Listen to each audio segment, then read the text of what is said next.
Hello, fellow adventurers. I'm thrilled to welcome you to our digital realm, a place where pixels come alive. So let's begin with our story. We see Killian standing alone beneath the sky, contemplating what the protagonist said earlier. It feels like the beginning of new storylines where love and destiny intertwine. And then suddenly someone calls Killian and it turns out to be Rice. What are you doing out here on the terrace by yourself at this hour? Is something troubling you? Killian replies nothing is bothering him and he asks about the dresses she ordered today and shares how excited his mother was to see her in some new dresses. Yes, she's already bought me so many dresses. It always makes me feel bad. My mother always envied you. You have nothing to feel bad about it. I should be thanking you for being such a good daughter to her. After all, her husband and even her sons all became knights. Rice ignores Killian and mentions the protagonist's actions, how the protagonist didn't buy any dress for herself today. Killian with a surprising face asks Rice, what do you mean by buying Edith's dresses? Rice tells Killian, Edith didn't buy a single dress today. She only asked for alterations to her existing dresses. She spent all her time picking out dresses for me and her grace. Killian misunderstands Edith's intentions and starts speculating all the wrong things about Edith's. The woman who never wears the same dress twice? She must have found the dresses not good enough for herself, but she was happy to order dresses for you and mother. She is truly a cunning fox. Rice tries to explain to Killian that what is he thinking about Edith is not right, it was not Edith's intention. But Killian totally ignores Rice and keeps on sewing fabricates of ill thoughts about Edith. Is she showing her disapproval of the dressmakers? That must be why she wore such an obscene dress at our wedding. But then suddenly started to dress in demure outfits. I thought I didn't find her outfit particularly grating today. If she had exposed her skin, I would have noticed immediately. Yes, that indecent and promiscuous woman. I couldn't bear to look at her. Killian has a flashback of the protagonist. You really know how to hurt a woman. Do you still hate Edith that much? She is a snake. She might be laying low in the grass for the moment, but she'll bare her fangs as soon as we let down our guard. After speaking so much ill about Edith, Killian's still thinking of finding another dressmaker who might better suit Edith's taste and justifying it by saying he has no other choice, he has to do this for the sake of Rudwick's name. The scene shifts to Anna, who suggests to the protagonist to buy some perfume and makeup due to the shortage of it. Me, the girl who used to put on broken lipstick while hiding in the bathroom stalls, buying luxury items. Now that I think about it, I didn't need to do all that back then. I hid because I didn't want anyone to see that no one took a good care of me, and no one loved me. Right. I had reincarnated. I should enjoy the luxuries of this life. Let's try some of the luxurious makeup from this fantasy world. The scene shifts, we see the protagonist visit to the Sistine Hall.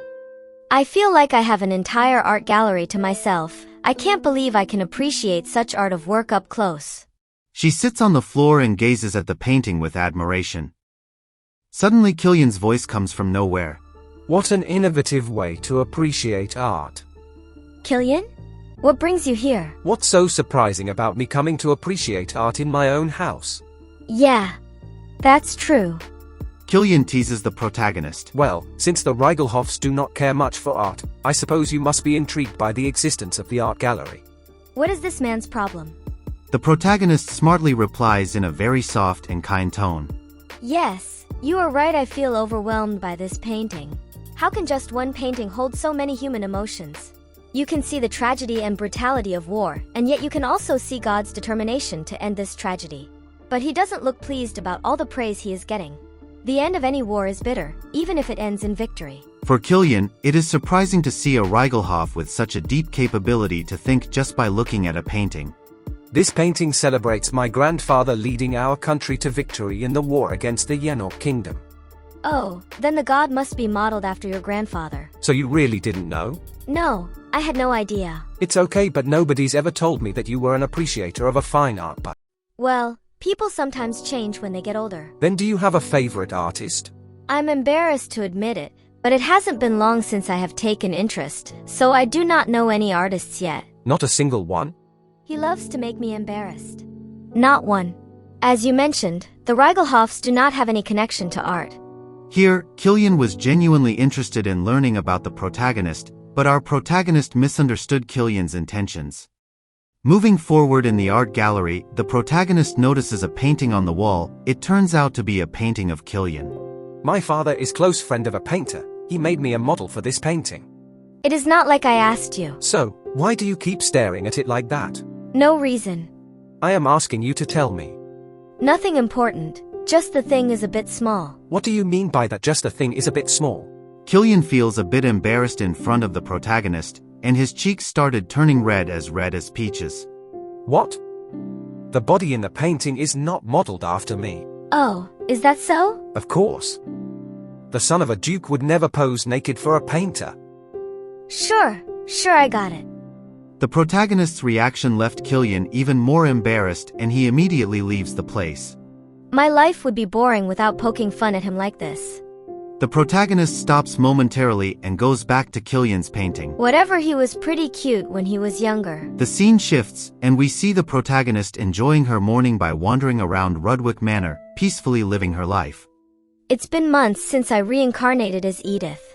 I have gotten used to the peaceful low-responsibility life. Even better than I could have imagined. An in-house art gallery at my fingertips. Luxury cosmetics I can use whenever I want. Gourmet full-course meals every day. Even if there are still some people who don't think highly of me, Anna, my maid whom I spend the most time with, is always courteous. The protagonist arrives at her true destination of her morning walks. She sees Killian and Cliff are doing sword fighting in the training ground. As usual, my husband is full of enthusiasm today. I can't take my eyes off of him. It never gets old, that broad chest and those dense muscles. Look at those intricate muscles, the ripples on his back. He may be annoying, but he sure is eye candy. Killian is more my type than Cliff. Cliff's body is closer to the average romance fantasy male lead. But I prefer Killian's body because it's softer, and yet still fit. Oh, I should get up now or I'll be late. Thank you for the great view. Rise! We can all sense that someone is jealous of Rice. No matter how hard the protagonist tries to suppress her jealousy, she simply can't. I never knew you could smile like that, Killian. The scene shifts and we see the protagonist is helping Mrs. Duchess to organize some official documents. But she can't focus on. In my 28 years of living as Suna Choi, I never thought I would fall for someone based only on their looks. But it was only because I had never seen someone so handsome in my past life. Don't get distracted. Focus! Today I need to organize the purchase records for the armory. This type of information must be pretty confidential. If they entrusted me with these documents, does that mean I have earned their trust? Rice suddenly appears and asks about the protagonist. What is she doing? The protagonist excitedly introduces the innovative table method she is using to efficiently summarize and organize the information found in the documents given to her by Mrs. Duchess. As she delves deeper into her task, she is taken aback to discover that tables, as she knows them, do not exist in this world. Although tables existed for a long time in Earth's history, the author might have chosen otherwise for this fantasy world. The protagonist tries to make her understand this table method is far better than paragraph method of documentation. I'm sure Rice is smart enough to see the efficiency of this approach. Mrs. Duchess notices both Rice and the protagonist and asks if everything is right. And Rice replied that Edith was asking her for help with some documents about armory. Her response bit shocked the protagonist.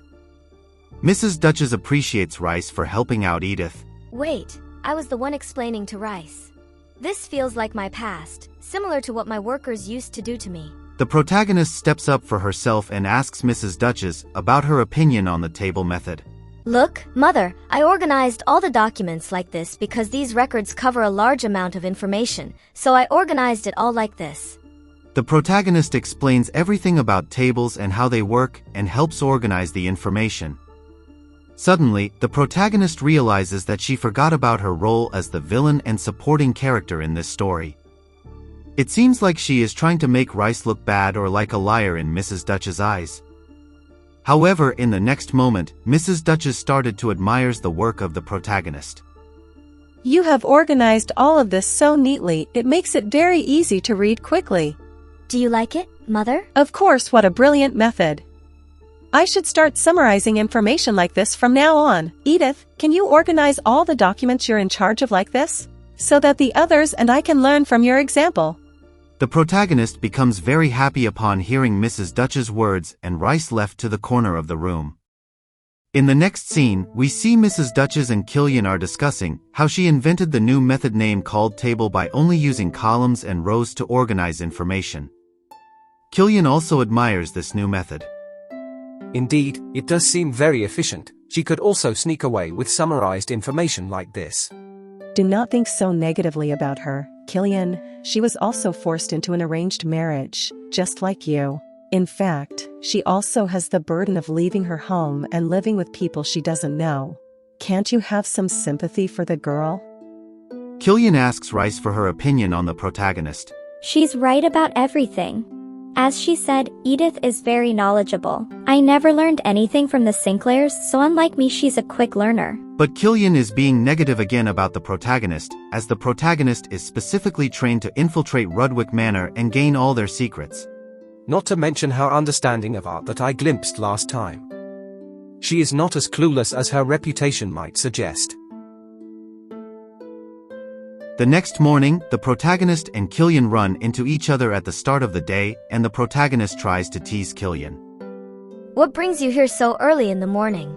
Did you come here because you missed me? Nope, of course not. Are you implying I should get to the point and leave? Well, would you stick around if asked to linger? You always have to have the final word. I never learned how to lose. It is hard to stop myself from trying to joke around with him. Never mind, I should be begging him not to kill me. Anyway, why is he here so early in the morning? Did Count Reigelhoff antagonize him or something? Perhaps he caught me snooping on them during my walks? Or something else? Maybe Rice was sulking about what happened yesterday? Did he come to tell me off about that? I knew I shouldn't have done that yesterday. Alright. Before he starts nagging me, I will try to ease the tension with some small talk. Wow, the weather is great, isn't it? Although the air is quite cold since it is a bit early. Oh my, what are you doing? He's too close. Is my mother's preferred dressmaker too elegant and refined for your vulgar tastes? Pardon me, what do you mean? Everyone knows you never wear the same dress twice. I can't believe you, of all people, didn't buy a new dress. What a way to show your disapproval to my mother's choices. The reason I didn't order anything was to change my extravagant image. He's even using that as a reason to hate me? If you want another dressmaker, just tell me, I can call them for you. Killian, you really don't know anything about me. If I didn't like the dressmaker, I would have called someone else. Do you really think I would care about what others think on a matter like that? You are just looking for excuses to hate me more. You want to blame me for everything. You want me to be reason for everything wrong. You are trying to fit me into your preconceptions.